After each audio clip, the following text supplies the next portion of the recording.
Wow, that was a conversation with Zach. I don't know. I'm sort of speechless about the whole thing. We're here. It's November. It's Veteran Month. And, we have heard some stories, but this one will take your breath away a little bit. Does take your breath away. I definitely felt that. Zach is an amazing man, former Marine, just doing a lot of stuff, blind and partially deaf from a suicide attempt that he's going to share a story. Do take care of yourself. He is just honest and raw and tells what happened. It's a lot, but there is some real growth and resilience and just beauty to his story. So if you're able to listen, I do hope you'll join us. The world is a lot right now. Are you feeling it? We all need new tools to help us walk through the chaos with grace, ease, and compassion for each other and for ourselves. In this podcast, you'll hear from parents, educators, and other experts who can bring perspective to the monumental job of parenting. It's time to level up and be warriors for our kids and our communities. This is the Warrior Parent Podcast. I'm Marcy Mitchell. And I'm Debbie DeMano. As parents, we understand that it really does take a village to raise our kids. We hope that this podcast serves to create and support that community for you. Join us as we discuss and practice our core tools, which are proven mind-body techniques that can be used by anyone to improve your life on a daily basis.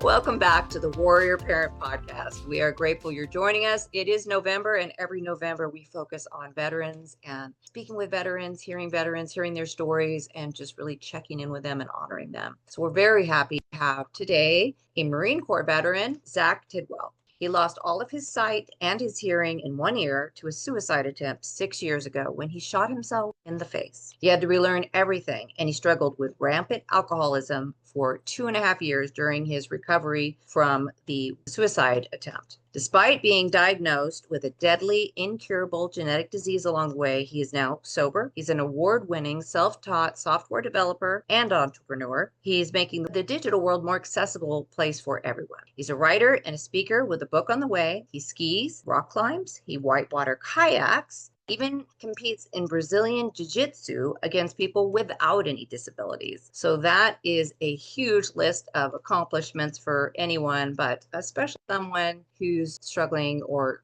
not struggling, maybe thriving with his disability. So welcome, Zach. We're so happy to have you here. Yeah, thanks for having me on. Wow. So we just had a little quick conversation before we got going here, and Zach sort of asking us, what topic do you want to talk about? Because there's a lot to unpack here.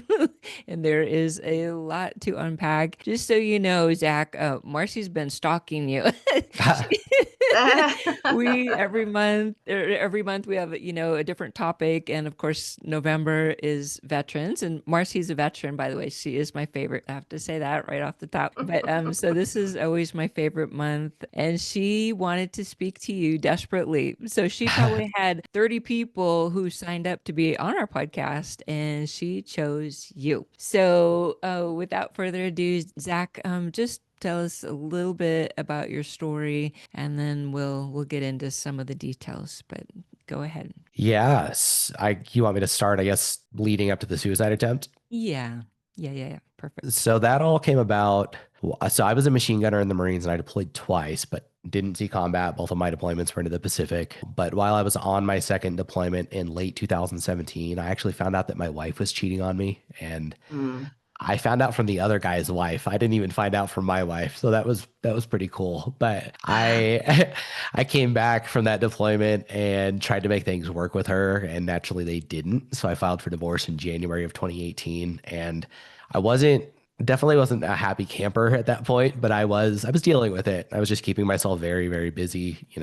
Life in the infantry is very busy and very demanding. And in my off time, I just exhausted myself as much as I could. So it was a lot of time in the gym, a lot of time running. And on the weekends, if we weren't in the field, I was taking my dirt bike out to the racetrack. And in March of 2018, so about 2 months after I filed for divorce, I was in a nasty motorcycle accident out at the racetrack and actually earned myself a traumatic brain injury. And so Oh my goodness. things changed for me after that. I wasn't dealing with things anymore. And I spiraled. I became very agitated and impulsive, and I started struggling with depression for the first time in my life, and I couldn't sleep. Mm. So I started self-medicating with alcohol because a couple drinks before bed would let me sleep. So that continued through August of 2018. I was honorably discharged. The drinking was progressing. I was getting into a worse and worse place, but then continually leaned more and more into making or keeping up appearances that I was doing all right. So I came home, was going to school full time and working full time, trying to become an ER nurse. And that continued through March of 2019, when on March 31st, actually, is when I shot myself. Wow. Wow. That's a lot. That's a lot. So, we talk so much about depression, and comes up in, I would say, at least 50% of our podcast, believe it or not. It's either, Jeez. yeah, Yeah. it's either Yeah. anxiety or depression. Like Yeah. it's a thing. And so I think it's interesting. So many people that come here are, they're sort of born with the depression DNA link, if you will, right? And but this is new, and I assumed your brain injury came from combat, Mm. but it didn't. So tell us more about that injury. So many times people are talking about concussions and all those things, and we're just starting to learn, I think, really about brain trauma and injury. So did they just not have an expectation for you, or you're just sort of pretending it was going to be okay? Or so tell us a little bit more about that. From the motorcycle accident Yeah, or when yeah, I yeah, shot yeah, my, yeah, okay. yeah, yeah. So I still, basically what I know of that day is filled in from other people. I used to have a vague memory of picking up my dirt bike on the backside of a jump after the wreck, and that was about it. Now I have a memory of having a memory of picking my bike up on the backside of Mm. that jump. But I was at a racetrack that I was frequenting at that time, and I guess I know it was very muddy that day. I remember that from that morning, and I know from the way my bike and all of my gear was just trashed. So it was very, very muddy. It's not common in California, especially I was stationed in Southern California. So when it does rain, and it gets muddy like that, it'll get to thick mud, but it's on top of rock hard dirt. And so I think what probably happened is that when I went off the jump, when I came down, the bike just slid out from underneath me because it was mud on top of just the hard dirt. And like the whole like upper left side of my helmet was just wrecked. It seemed like I just came down and went straight to the top of like top left side of my head. Wow.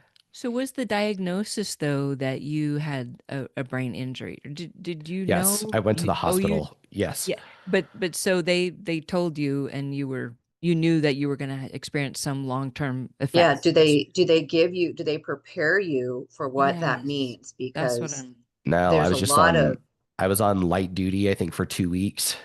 I was in my room in the dark and like nauseous pretty much for like 2 weeks. And then, that slowly gets better. And so I didn't know. And I don't, maybe they did and I don't remember, but it was so because I had I guess I called my parents who lived 17 hours away in California and was like, hey, I was in a motorcycle accident. I think I have a concussion. And then they were like, okay, where are you? I didn't know. So they told me to hang up the phone and they were going to find somebody to try and figure out where I was. And I immediately called them back and said the exact same thing with no recollection of us talking. mhm. So they got a hold of some guys in my platoon and they came down once they figured out where I was at and took me to the hospital. So, Oh, so you didn't get like taken in an ambulance. You, uh, oh we had guys from my platoon come down and get me and take me to the hospital on base. wow. Yeah. Oh my gosh. Yeah. So now what I'm curious about is because I feel like the military's got a better sense of traumatic brain injuries and that it's not like, okay, you have this and then you're 2 weeks in the dark feeling sick and then you're good, but that there's this very long-term effects. Were they, were you getting that care that you needed? And what did it look like? What did the next months and you said you became depressed, everything changed for you. Talk about that. What does that mean? Like how did you experience the effects? And then what sort of support did you have? Yeah, my memory's kind of jacked from that time. I don't remember there really being a lot of follow-up care. I'm sure there was probably, coming off of light duty 2 weeks later, I'm sure there was probably a check-in on my little local clinic on my part of base instead of at the hospital, Yeah. but I don't remember. I became very confrontational with people, and I've always been pretty laid back, and I just kind of get along with everyone. And if something rubbed me the wrong way, that was it. Yeah. I also became I started going out to bars and I was trying to pick fights with people and stuff, and that's not Yeah. me. And also the impulsiveness side, bad decisions with women, but more so with my money. I've always been very frugal and still am. But this is a little advanced down the timeline, but when I got out of the Marines in August, I came home. I had about $20,000 in the bank, that I'd saved up over those 4 years, which is pretty good on enlisted Marine pay. And I came home and spent $5,500 getting my truck lifted and then bought like a, $1,000 handgun, which is what I wound up shooting myself with later. That wasn't the plan when I bought it. It was my concealed carry firearm, and bought a $3,500 mountain bike so I could start downhill mountain biking. I'd never done that in my life before. But I just knew as like an adrenaline junkie and a motorcycle rider, like that was something I would be into. But I blew like half of my savings just out of nowhere. And that was obviously, given the fact that I had saved that money up over those 4 years, that is not how I am. Yeah. So clearly like a personality change with the anger, with Yeah. the combativeness, but also with that impulsiveness.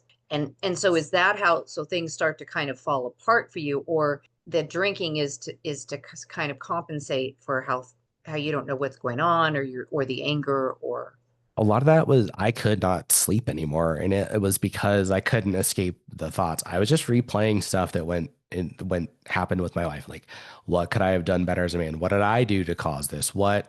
oh man. What went wrong? And then when I did fall asleep, I'd just dream about it. Was the different ways of finding out that she was cheating on me, even though, Mm, 99% of those were fictional ways of finding out. But yeah. it was that stuff. And so I would just lay there thinking about it. And so if I had some drinks before bed, I could at least shut those thoughts off until I pass out. And then you're getting crap sleep.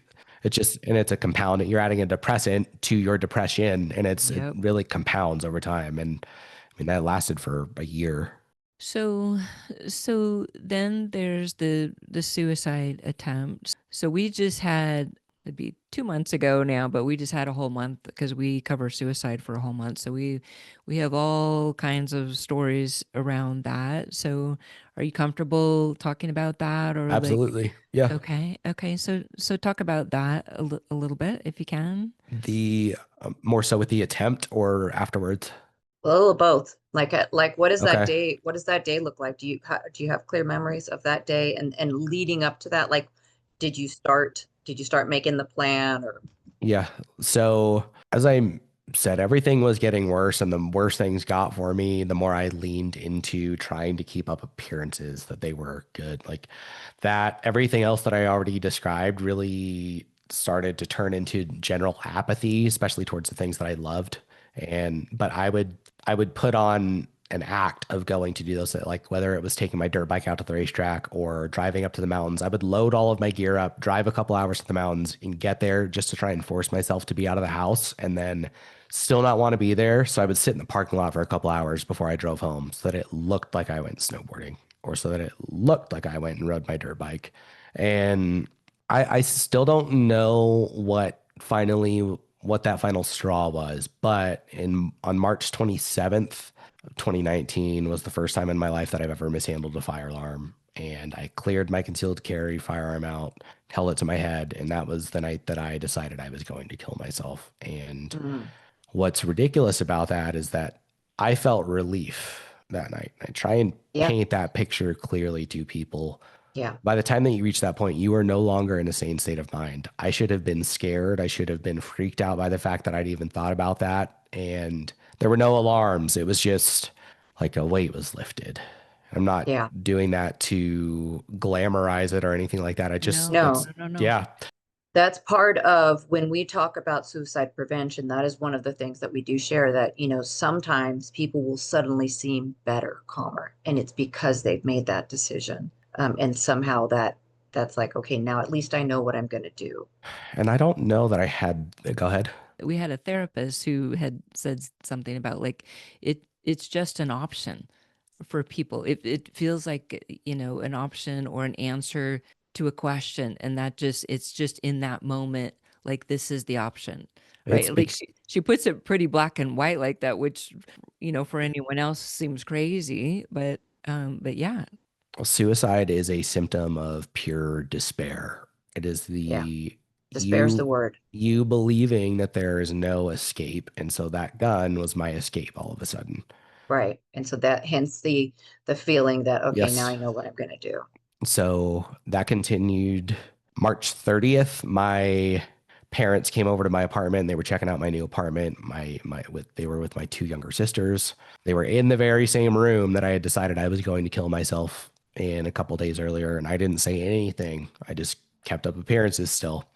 Yeah. Because so they had no idea that you were depressed, that you were struggling. They knew. They said I seemed tired and grumpy that day, but that was not outside my baseline at that point. And they had actually kicked me out of their house about a month earlier because I had become, the drinking and the confrontationalness specifically had become an issue. So they were totally in the right kicking me out of the house like that. Absolutely.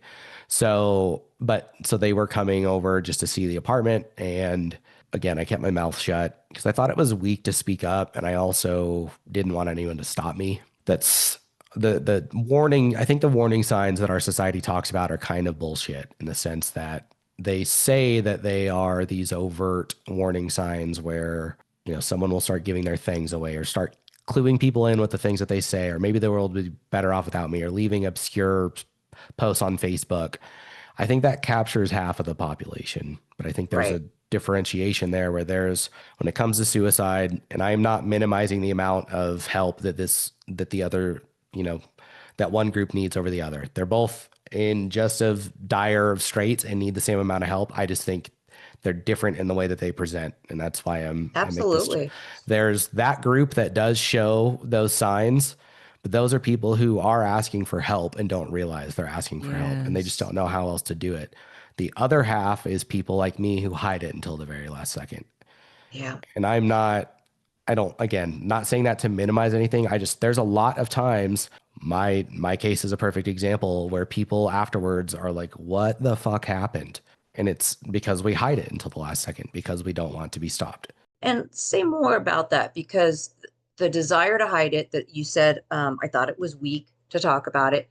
How much of that comes from being a Marine, from that Marine mentality of, we're strong, it's weak to have feelings, or does it more from your childhood or people you hung out for? Talk a little bit about what that's like. I think some of it's being a man, some of it's pride, some of it is the Marine thing.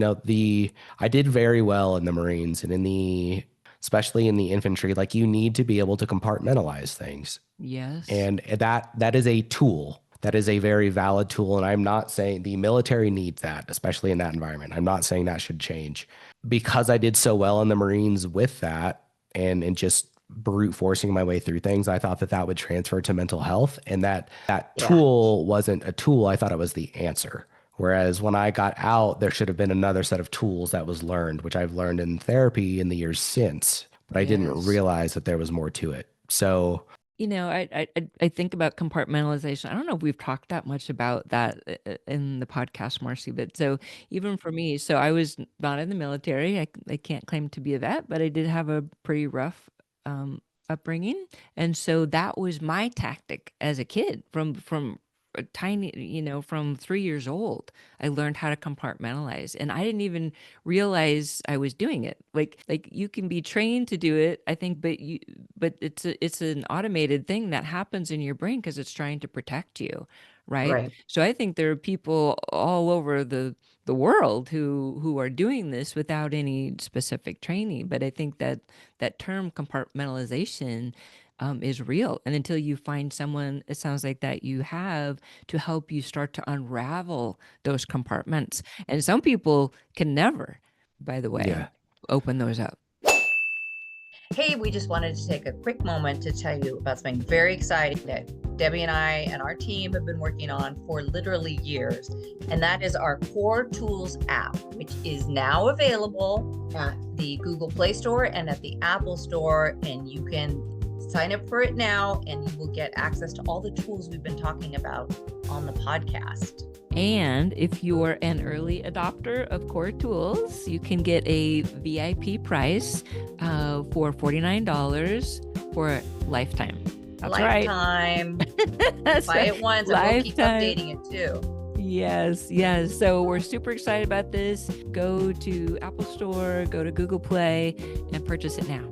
Cour Tools, COUR, capital TOOLS. Go get it.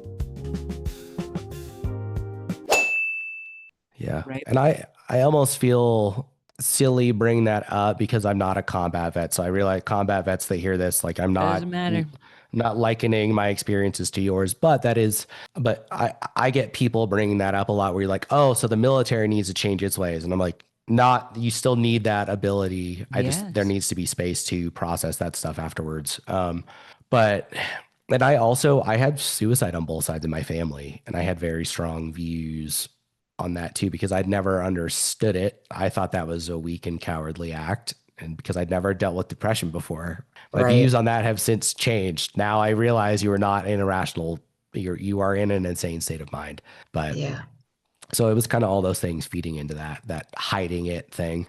Yeah. And, I just want to touch on something you said about, kind of comparing your trauma with, say, a combat veteran.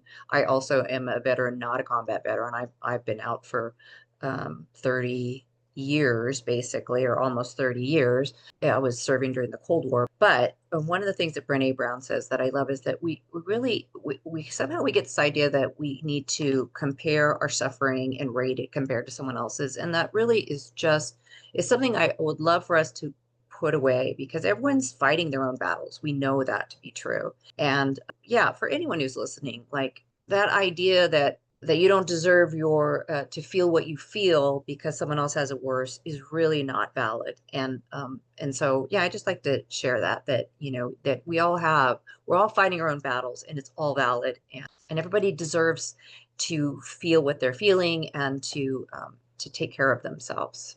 Zach, I want to talk about resiliency now, because clearly you have been through so much, and now you have this big full life, right, with all the things that you're doing. So I think if anyone could define resilience, that would be you. So talk about that a little bit, about how you've gotten through this.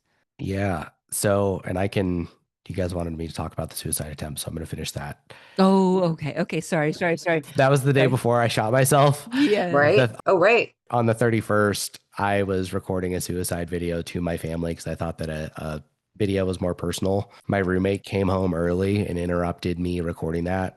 So I paused it and went out into the kitchen and talked to him like nothing was wrong. Again, keeping up appearances, and then went back in my room and shot myself. Wow. Was he there? Yes. Yeah.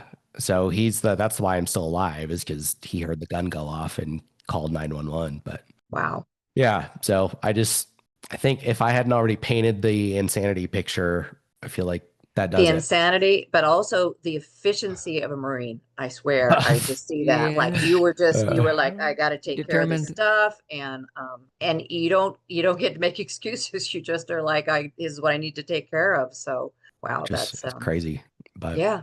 on the resiliency side, I guess, where do you want me to start with that? Because there's been a lot of phases of this. I'm wondering, like, is that your last memory before is pulling the trigger, basically? Yeah, I don't even remember that. You don't remember that? That was So filled then- in by the roommate. Yeah. And then what's the next? Obviously, this is a pretty, obviously very substantial injury. What do the next few weeks look like? When are you back? And what's your first thought when you realize that you failed at this attempt? Yeah, after they took me, because I was on life support, when they took me off of life support, I was so messed up from the brain injury of shooting myself and probably all the medications that I was on that I didn't even know I was blind. So I could have a conversation with people, but I was seeing these very vivid, like otherworldly settings, and I thought that I was really there. So it took them, a couple weeks or something like that to get the point across that I was actually blind and that those things weren't real. So I was pretty out of it. So, but I had to relearn everything from brushing my teeth and walking and feeding myself all the way to 8.5 months later, I was snowboarding again. A month after that, I was back in college, and 6 months after that, I was back out on my own. And Wow. I'm trying Wow. to give you little Okay, pieces so you can wait. stop me where you want. He just said that all in one sentence. I know. Like 6 months is 9 months. Based Yeah. on your bio, you're still drinking at That an started alcoholic level. later. Oh, it hadn't started. You hadn't started back up again. Okay. Yeah. So that's why I'm trying to figure out where you want me to go with this. It's your story, Zach. You tell it. Okay. You tell it how you want to tell it. Yeah. So that was I know it's weird because we're on the limited timeline. So Yeah. that took me through the middle of 2020 is when I was back out on my own. So March 31st, 2019, shot myself.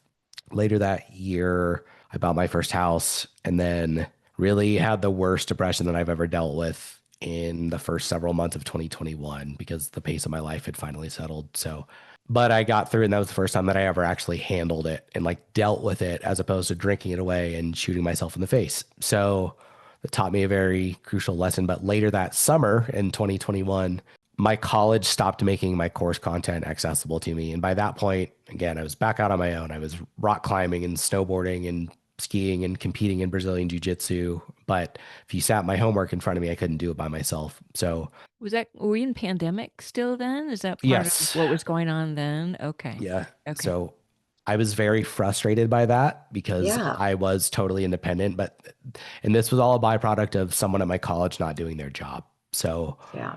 the first exam of that class, I ordered alcohol to blow off some steam, not having realized that I was a functional alcoholic by the time that I shot myself. So that kicked off the 2 years of alcoholism, and there was no more functional about it. It was just blackout drinking every time that I drank. But that's also when I started researching what makes some software accessible, or, how come I could do my psychology homework, but not my math homework, or how come I could pay my mortgage, but not my electric bill. And I found out that it all came down to code of each app or website that I was accessing. So I also dropped out of college and started teaching myself how to code so I could become part of the solution. And that continued for those 2.5 years where on one hand, I was being a degenerate drunk, but I was also still teaching myself how to code. 2022, while I was at inpatient rehab trying to get sober, is when I was diagnosed with Huntington's disease, which is that genetic disease that I have. And oh boy, yeah, we didn't even touch on that yet. Yeah. So I'm trying to give you a skim so we can hit everything. And then, so in that disease, are you guys familiar with that? Debbie probably is. She has kind of a medical I have background. autoimmune. But yeah, go ahead. give a little bit because explain it for me and for others who are listening who don't know. It is an incurable genetic degenerative neurological disease. So it kills your neurons in your brain, and it begins as behavioral issues, and then, people being very difficult and turns into movement disorder. And slowly over time, things continue to degrade to the point where at the end stages of the disease, you are a vegetable.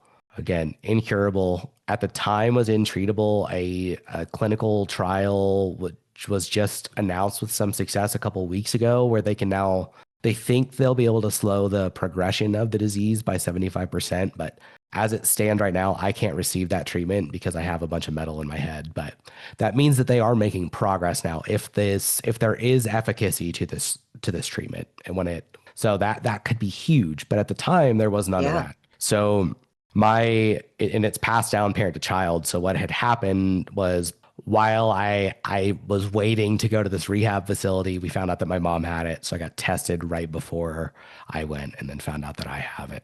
So when I came back from that rehab facility, my drinking just got worse because an alcoholic will find an excuse to drink. And now I really had one. Yeah. And that continued through 2023 when I released my first app. And that's when I started making progress on my alcoholism, because I had started my first business, and this app looked and functioned normally to people without disabilities. And it was just a word puzzle game, but it would have looked normal to you guys. But it was also accessible to virtually every physical disability. Whether you were legally blind and deaf, paralyzed from the neck down, it was accessible to everyone. And people started reaching out to me and telling me the impacts it was having. So that started helping me. And I had my last drink in December of 2023. At the end of that year as well, and that same month, that game won 2 Game of the Year awards. And So I'm about to be 2 years sober, starting the fourth draft of my memoir and working with an editor to get that published. I'm now rolling all the, I guess, the techniques and the learnings that I acquired in making that first app, because that was kind of a proof of concept for me, because I coded everything, including the visuals. I'm rolling all of that into something that will hopefully have a much bigger impact on people that I'm not really ready to talk about yet. And then been doing a lot of speaking and doing all sorts of cool stuff now, just kind of, Wow. 2 years away from the alcohol, and it's weird how things get better when you get sober. So Yeah. yeah, Well, yeah. so as I suggested, Amazing. like this gentleman defines resiliency, right? Yeah. It's hard for me to wrap my brain around like all of the things that you have accomplished and continue to, and to just have purpose and meaning. Marcy and I talk about that a lot. Like through all of it, you have found purpose, and so many times, and we have other veterans who we've had lots of amazing experiences. Our friend Gary Ferguson, which we always talk about, but Oh, Gary.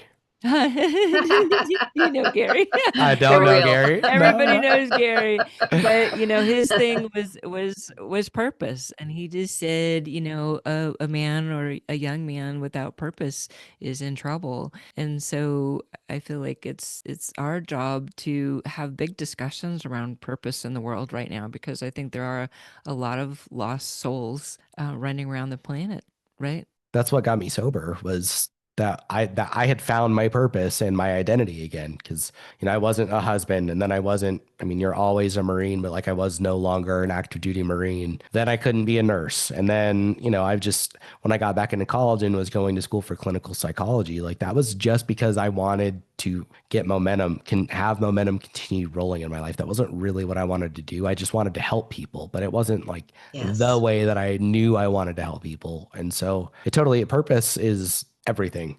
Yes. Agreed. And then when you have those people reaching out saying that your app has made a difference in their life, that's pretty amazing. That's pretty Yes, beautiful. it was Yeah. huge. It was everything.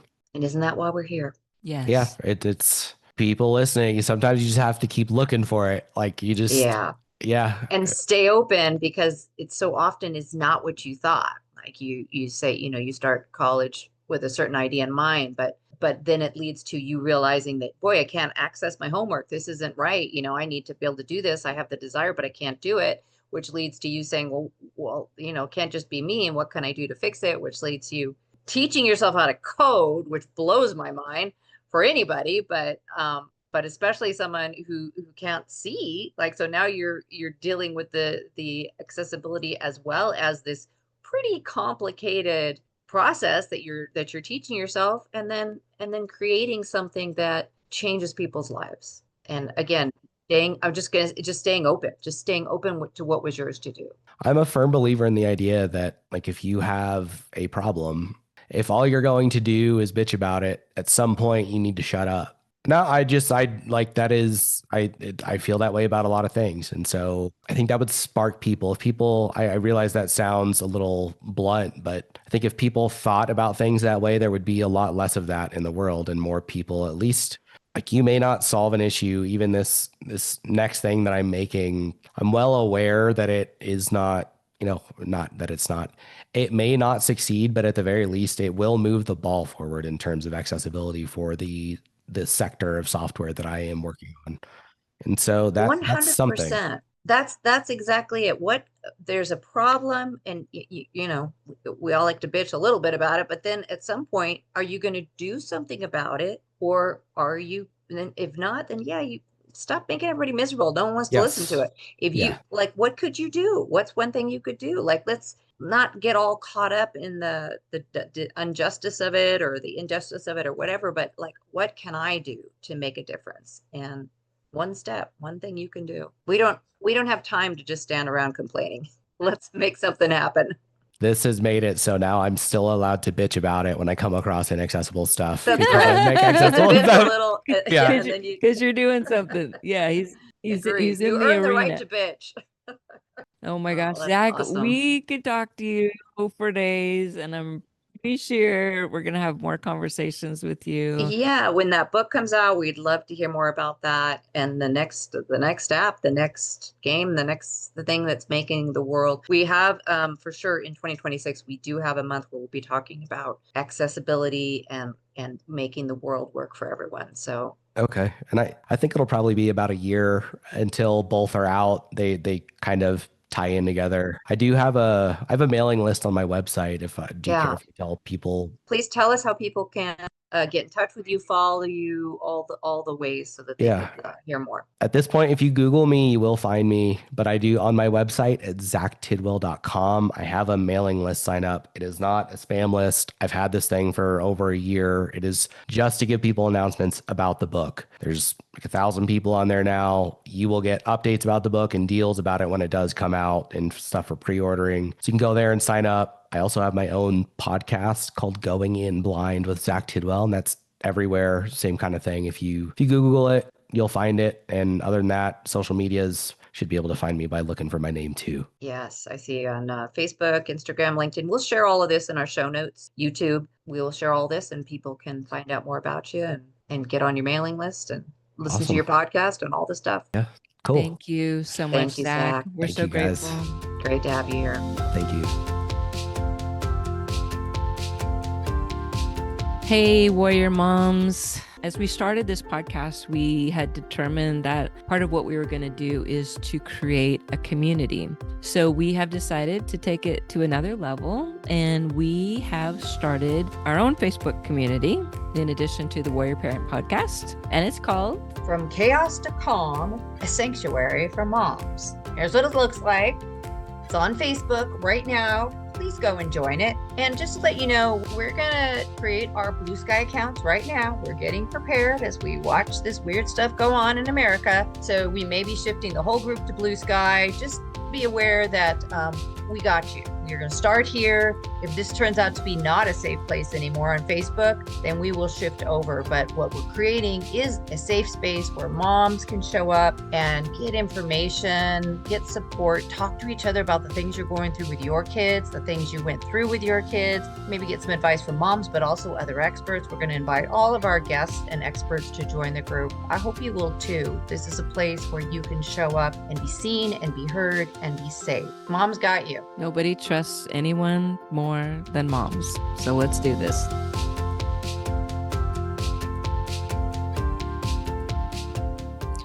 And now for your core mental health break. This is your opportunity to take a moment to support your mental wellness, your peace of mind, your own ease and grace. Take some time every day to support your mental health. You deserve it, and it matters. So today we will do an affirmation. So I encourage you to speak this aloud. I am worthy. I am worthy. I am worthy. Let that be your affirmation for today.